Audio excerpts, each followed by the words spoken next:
Check out our new game, Master of Command 7 Years War. Fight line battles in real time. Manage and customize your own army.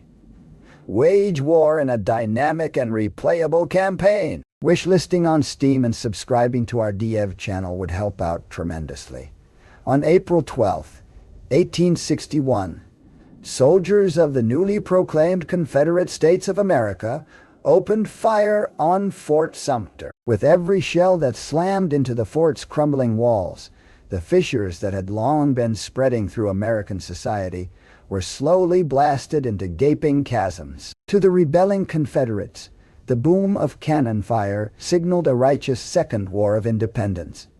To the rest of the world, the American Civil War had just begun, and the Confederacy had struck the first blow. Accurate intelligence, or lack thereof, was an important factor in some of the military decisions made by generals on both sides during the Civil War. Being able to protect or hide your activities from those looking to know who you are and what you're doing is just as important today as it was then. And that's why NordVPN, the world's premier cybersecurity platform and the sponsor of today's video, is such a crucial tool in keeping your online activities safe and secure. Very recently, almost 3 billion records, each listing a person's full name, address, date of birth, social security number, and phone number, were stolen by hackers. Visit nordvpn.com/historyvpn and learn how Nord tools like Threat Protection Pro keep you and your data safe from malware and online threats by blocking fake, malicious websites used for phishing, fraud, or scam. Or how Dark Web Monitor continuously scans discovered hacker hangouts and immediately alerts you if your personal information is up for sale. My team and I make extensive use of email and instant messaging services like Discord to coordinate and collaborate. So protecting ourselves from online threats is vitally important. If you'd like to support our channel, try NordVPN today with a risk-free 30-day money-back guarantee and get 4 extra bonus months on a 2-year plan. Simply sign up using our link in the description below or visit nordvpn.com/historyofpn and start protecting yourself today. Throughout the 19th century, wealthy American Southerners had constructed an immensely profitable economic system based on the export of cotton. This fibrous plant, key to the industrializing world, only seemed to go up in price and made the American South the 4th richest economy in the world. Underpinning all of this wealth, however, was the enslavement of millions of black Americans. Without slavery, the prosperous way of life for many wealthy Southerners would crumble into ruin. And so, slavery is what they would protect at all costs. The Southern fixation on slavery put them increasingly at odds with their Northern counterparts, who looked at the institution with increasing suspicion. Some radical Northerners even began to discuss a nationwide ban or abolition of slavery. To the slave-dependent South, nothing was more terrifying. All levels of Southern society had an interest in preserving slavery. Throughout the South, 25% of all white families owned slaves, with much higher percentages in the lower South. For these families, the abolition of slavery would bring economic ruin. Poor Southerners were also deeply opposed to abolition, as slavery was the one thing that stood between them and the bottom of Southern society. White Southerners also widely feared that abolition would lead to a devastating race war. Therefore, Northern anti-slavery attitudes weren't just seen as economically threatening, but socially degrading and violently subversive. Alarmingly, as Northern opposition to slavery grew, Southern power waned. Mass immigration had led to a population explosion in the North, proportionally reducing Southern political representation. Furthermore, Northern factories, banks, and merchants increasingly dominated Southern trade and threatened to undermine the South's agrarian economy. Concerned Southerners began to speak of their perceived vassalage to the North. To hold on to their political power, the South needed new allies. Slavery had to be expanded. As the United States expanded westward, the South demanded that these new territories be opened up to slavery. Northerners, and especially the newly formed Republican Party, heavily disagreed and insisted that slavery should be contained to its existing home in the South. Worse still, Republicans hoped to obstruct the return of escaped slaves to the South. By the 1850s, many Southerners considered the Republican Party to be their mortal enemies and condemned them as black Republicans. In these deeply racist times, there could be no worse insult. After decades of negotiations and compromises, tensions finally reached a boiling point in the territory of Kansas, where the status of slavery was controversially left to a local vote. Pro-slavery Southerners began to move to Kansas with the intention of voting to allow slavery in the territory. These political transplants were soon followed by anti-slavery Northerners with the opposite intention. Bitter violence soon broke out as partisan newspapers egged on their polarized readers, and both sides committed spiraling atrocities. Southerners and Northerners alike began to refer to Bleeding Kansas. In the quickly escalating Kansas conflict, a Northern abolitionist named John Brown gained prominence. A fanatical opponent against slavery, Brown set his sights beyond Kansas and forcefully entered Virginia in 1859, where he attempted to instigate a slave uprising. Though Brown's plan ultimately ended in his capture and execution, to Southerners, this radical abolitionism had seemingly led to the brink of racial Armageddon, enraging Southerners even more. The Northern public viewed Brown as a martyr and not as a vicious terrorist. With emotions high, Southerners had never felt more threatened by the anti-slavery forces of the North. Southern anxiety turned to panic with the 1860 presidential nomination of Republican Abraham Lincoln. Demonized for years in the South, the Republican Party advocated to legislate slavery into oblivion, and was therefore viewed as an existential threat to the Southern way of life. Republican supporters had committed monstrous crimes in Kansas. They had cheered on John Brown's terrifying raid, and they could certainly not be allowed in the White House. However, outnumbered Southern votes could do little to stop this Republican tide. On November 6, 1860, Abraham Lincoln was elected as America's 16th president.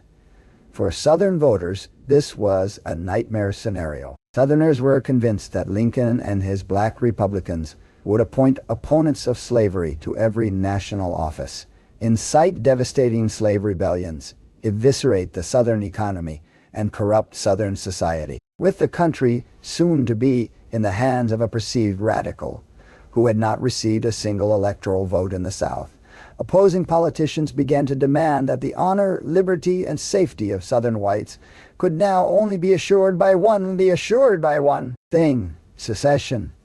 South Carolina was the first state to act, seceding from the United States on December 20, 1860. Justifying its secession, South Carolina pointed to an increasing hostility on the part of the non-slaveholding states to the institution of slavery, and the election of a man to the high office of President of the United States whose opinions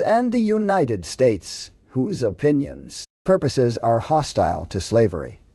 South Carolina was soon joined by 6 other states in the Lower South, who formed the Confederate States of America in February of 1861. Just a month later, Abraham Lincoln was sworn in as president of a divided America.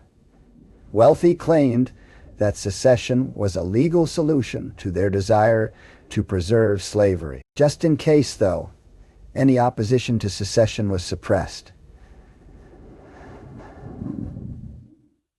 and that it was not put to a popular vote. Most inhabitants of the Lower South soon fell in line. However, parts of the Upper South, who were less uniformly dependent on slavery, were hesitant to leave the Union. Nevertheless, these states firmly declared that any military action against their seceding neighbors would not be tolerated by them. In their eyes, the ball was now in Lincoln's court. The spark that finally blew this political powder keg into all-out war was the confrontation at Fort Sumter, garrisoned by federal troops. This South Carolina island fortress had been placed under informal siege by the newly minted Confederate Army. With supplies running low, Lincoln announced his intention to resupply the island. To the Confederacy, this was an affront to their sovereignty. Confederate President Jefferson Davis decided that a show of force was in order. On April 12, 1861, the shells began to fly. With the outbreak of war, 4 more states joined the Confederate cause. Even so, the Confederacy found itself at a severe disadvantage. Compared to the Union's 20 million citizens, the Confederacy only boasted a population of 9 million, of which almost 4 million were enslaved. Southern factories were outnumbered 10-1 by their northern counterparts and produced 15 times less iron, 38 times less coal, and 32 times fewer firearms. Outnumbered and outgunned, it was abundantly clear to Southern leaders that they would be unable to win their independence if they relied on brute force. In Southern eyes, however, the apparent advantage of the North was initially of little concern. The Confederacy was confident that European powers such as Britain and France would intervene on the South's behalf in order to protect their valuable cotton supplies. Like the American revolutionaries who inspired them, Confederate strategists believed that they just had to fight long enough to wear down the morale of their opponents and force political change. In the meantime, the assumed martial prowess of white Southerners could no doubt keep the hordes of weak Northerners at victory would just be a matter of time. Expecting a short war, Southern men enlisted in the Confederate Army for a variety of overlapping reasons. After years of mounting tensions, many Confederates felt that Northern overreach threatened aspects of Southern society, such as rural autonomy and slavery, that gave their families a sense of liberty and stability. As local communities took up arms together, many felt that their honor as men depended on fighting, but there would be little honor in the next 4 years of darkness. Following some minor clashes with Northern forces in the summer of 1861, Confederate troops got their first true taste of battle in July of that year near Manassas Junction, Virginia. In the heat of battle, General Thomas Jackson stood like a stone wall, earning him his nickname and preventing a Confederate collapse. The First Battle of Manassas, as it became known in the South, ended in a Confederate victory, but shattered any illusions that the war would be a quick and bloodless affair. As Union forces regrouped, the Confederacy spread its troops across the entire border with the North, hoping that its small armies would be able to reinforce each other in the event of a Union assault.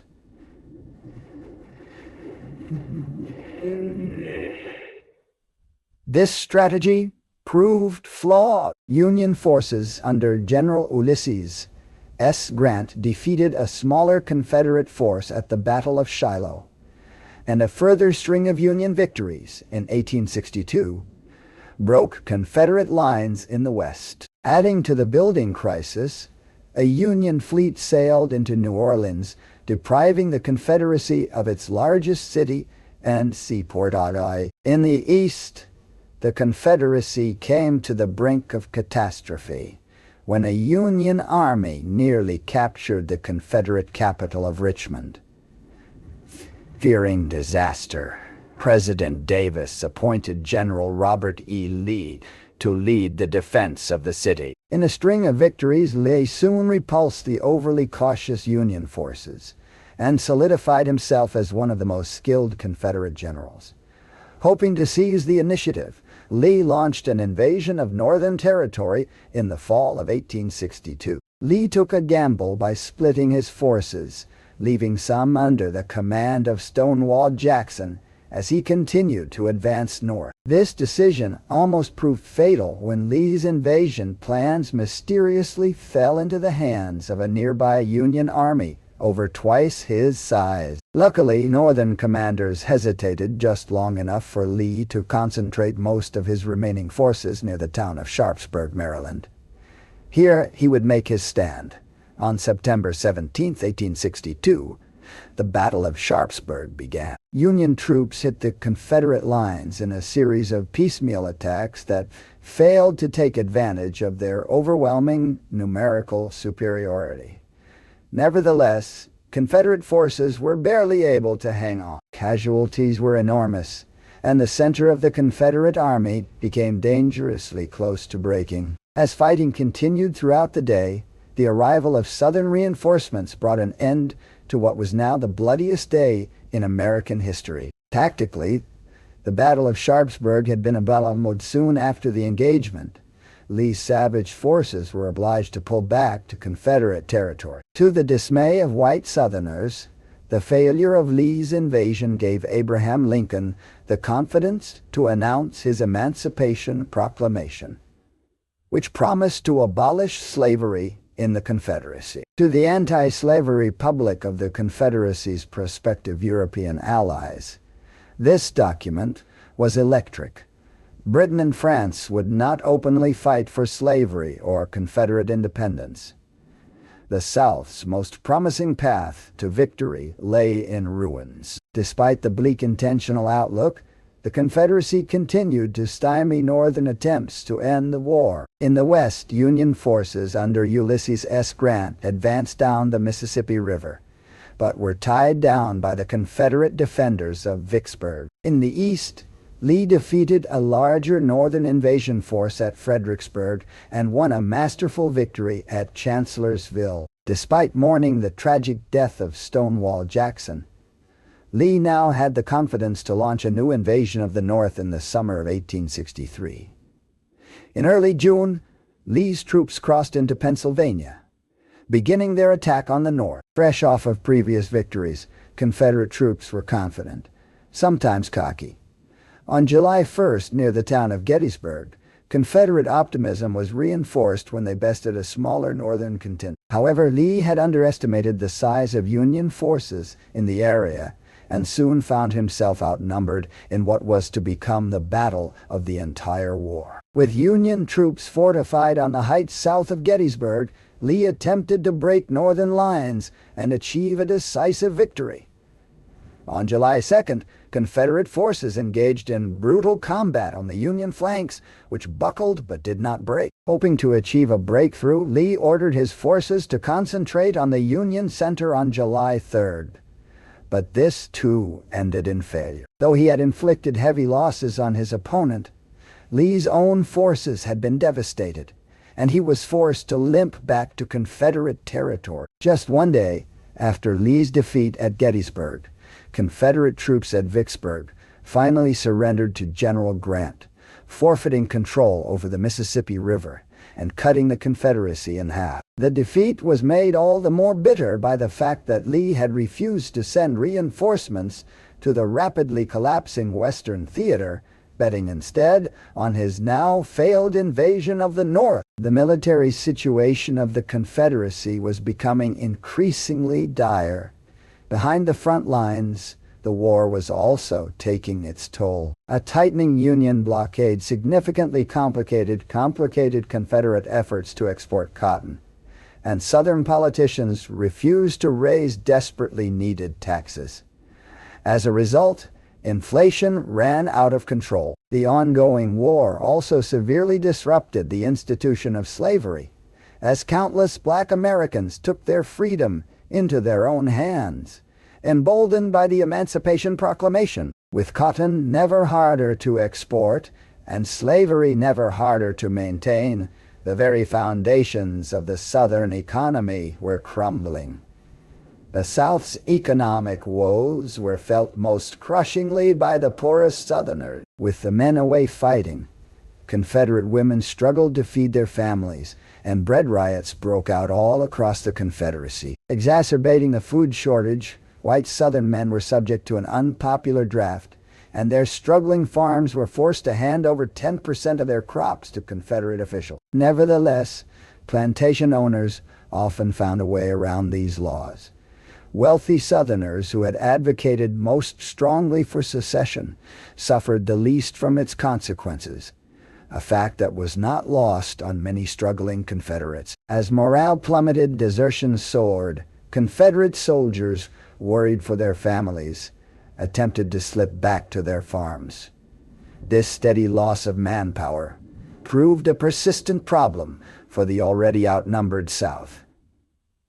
Some deserters even attempted to resist the Confederacy through force of arms, waging a guerrilla war within the heart of Confederate territory. Jefferson Davis attempted to rally the Confederate public, but for some Southerners, their war of independence was beginning to look like a bad bet. In the fall of 1863, the Confederacy almost achieved a key victory in the troublesome Western theater. There, a large Union army unwisely divided itself, giving the Confederacy an opportunity to smash the outnumbered Northern contingents one by one. However, this chance was squandered by Confederate General Braxton Bragg, who achieved a costly victory over Union forces at Chickamauga, but utterly failed to capitalize on his advantage. Union troops soon regrouped and devastated Bragg's forces in the ensuing Chattanooga campaign.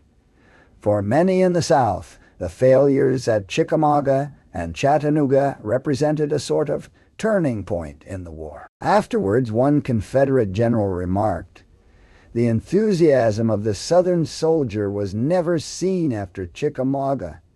That brilliant dash which had distinguished him was gone forever." The failure to strike after the success was crushing to all his longings for an independent South. With the chance of military victory slowly slipping away, the South could now only hope that the North guided war before they did. Outnumbered Confederate forces doggedly fought on. Further bolstering the Union's manpower advantage by this point were hundreds of thousands of black soldiers, who Confederates looked at with disgust. Confederate commanders refused to treat black soldiers as equal combatants, and often enslaved them when captured. In response, Lincoln ended prisoner exchanges with the South, condemning countless Confederates to extended stays in squalid POW camps. With every passing day, both sides became more uncompromising. In the summer of 1864, multiple Union offensives in the East and West threatened to shatter the Confederacy. In Georgia, William T. Sherman barreled toward Atlanta, while Grant began his overland campaign in Virginia. Union losses were extremely heavy, and Confederates hoped that the Northern public would vote out Lincoln in the 1864 election, ushering in a new president who might be receptive to a negotiated peace. As Sherman's troops seized Atlanta in the fall of 1864, however, Lincoln's popularity soared, securing his re-election. The Confederacy's last hope of victory evaporated.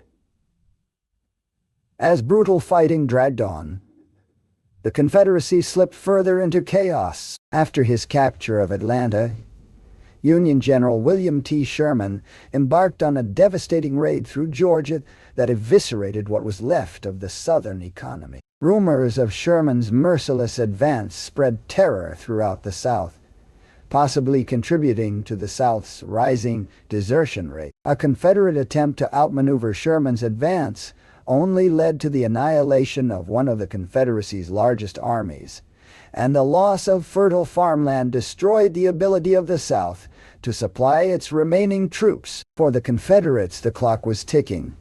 In the East, though Lee had inflicted savage casualties on Grant's army as it advanced into Virginia, his own forces had also been badly mauled. These Confederate losses, unlike Northern ones, could not be replaced. Outnumbered Confederate troops soon found themselves besieged in Petersburg, a key supply hub for the capital of Richmond. After months of trench warfare, Lee finally ordered his troops to abandon both cities in the spring of 1865. Southern defeat came swiftly, following Lee's retreat from Petersburg. Caught outside of the Appomattox courthouse by a superior Union force, Lee was forced to surrender on April 9, 1865. Soon, all other large Confederate armies would also lay down their arms. The Confederacy's war for independence was over, but the war for its legacy was just beginning. From the beginning of the war, many Confederates believed that secession and the preservation of slavery were the best ways to preserve the status, safety, and dignity of their family. Ironically, the resulting conflict destroyed the very society that Southerners fought to preserve. As the world they knew collapsed all around them, Confederate soldiers sometimes doubled down on their cause, seeing their misfortunes as a product of Northern aggression. These feelings did not go away as Confederate soldiers surrendered their weapons and gave humiliating oaths of allegiance to their Northern conquerors. Rather, they were reinforced. Following a Southern defeat, a Republican-dominated Northern government completed its dismemberment of Southern slavery, gave black men the right to vote, and sent in occupation troops to ensure the South's cooperation. To Northerners, this was Reconstruction. To white Southerners, this was degradation. With everything they had fought for seemingly going up in smoke, the deep shame felt by many white Southerners turned to rage, leading some former Confederates to join extremist organizations such as the KKK. The South couldn't win this war, but it could win its aftermath. As Northern occupation troops gradually departed, and the South violently reimposed discrimination at all levels of society, a new narrative of the Civil War began to emerge. In this version of the story, the Confederacy had not seceded from the Union to preserve slavery, but rather to protect states' rights and to heroically defend against Northern domination. This narrative proved effective because it touched on elements of why many Southerners truly felt they had fought, while leaving out the less noble realities of their intention. This was the Confederate perspective that many in the South were raised with, but no single narrative can truly sum up the Confederate experience during the Civil War. Confederates knew that their nation was founded to preserve slavery. They also knew that it promised to protect the only way of life they had ever known. Many Southerners enthusiastically fought for the Confederacy.